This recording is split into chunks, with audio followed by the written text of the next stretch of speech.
California Representative Katie Hill resigned Monday after allegations of an inappropriate relationship. Last week, conservative media outlets published explicit photographs of Hill with a campaign staffer. The stories allege Hill and her now estranged husband were involved in an extramarital relationship with a female campaign aide, which Hill has said was consensual. Hill has also been accused of having an affair with her legislative director, a claim which she denies. The controversy spurred an ongoing House ethics probe. A congressional rule prohibits sexual relationships between lawmakers and staff.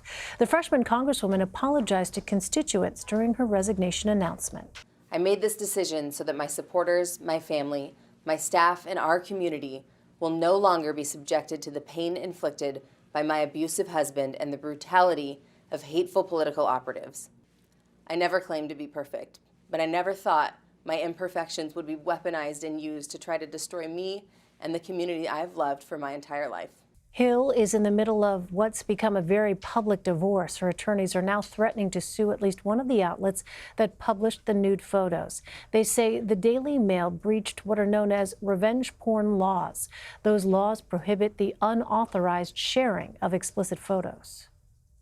Carrie Goldberg is a victim's rights attorney who specializes in sexual privacy, and she joins me now from New York. So, Carrie, can you break down what the laws in this country say about sharing intimate photos of someone without their consent?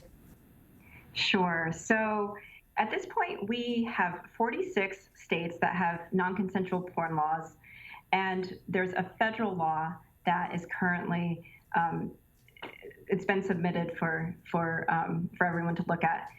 And every single law is a little bit different.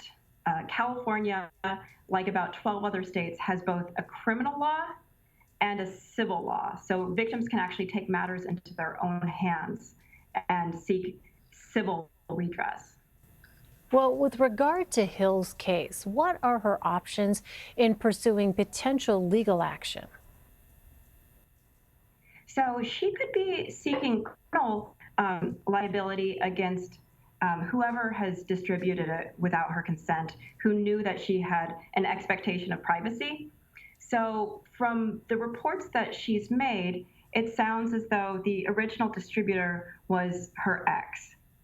And on top of that, it sounds as though he published them, or he submitted them for publication with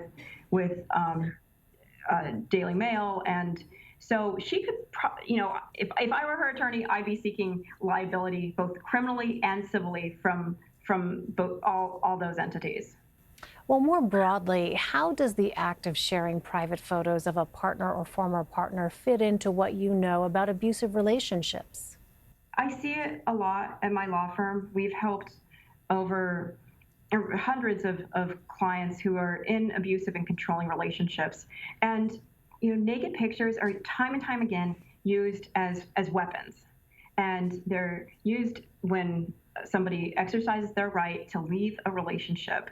Then the ex will punish them. And oftentimes the workplace is the main place that gets targeted because it's what's nearest and dearest to victims. Well, back in 2017, Texas Congressman Joe Barton declined to seek another term after a nude photo of him leaked online. Who are the main targets of this type of exploitation?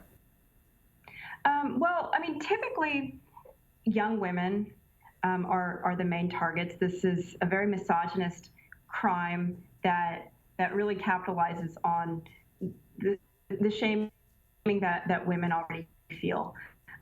The LGBTQ community, gender nonconforming people are frequently targets, but we see every walk of life. I've had clients as young as 13, as old as 72, rich, poor, every race. So, the thing is that every single one of us has something secret. And whether it's a picture or something else, we can all be blackmailed. Well, the House rule prohibiting relationships between lawmakers and staffers was born out of the Me Too movement. With regard to Hill's case, a policy that was intended to prevent sexual misbehavior in the workplace is now tied to a situation in which Hill says she was victimized. What are your thoughts on this rule itself and sort of the consequences that we've seen as a result?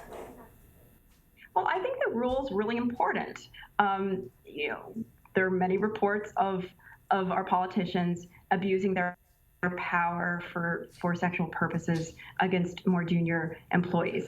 I think it's important to note, though, that this investigation is based on a third-party allegation. It's not based on a staffer saying that they were abused by Hill, and it's not based on the situation she's admitted to regarding a relationship during her campaign.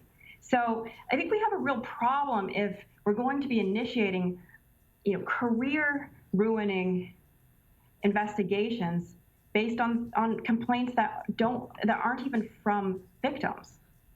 What would your advice to other members, elected officials, who could find themselves in a similar situation? I mean, that's my fear. My fear is that something like this is going to have a chilling effect on ambitious people who might be interested in pursuing careers in politics or in risky endeavors. And everybody has to be careful. My advice really is to the recipients of images and, to discourage them from distributing them and making them recognize that there are criminal and civil liabilities that will stop you and will make you pay. All right, Carrie Goldberg for us. Carrie, thanks very much for sharing your perspective with us. Thank you.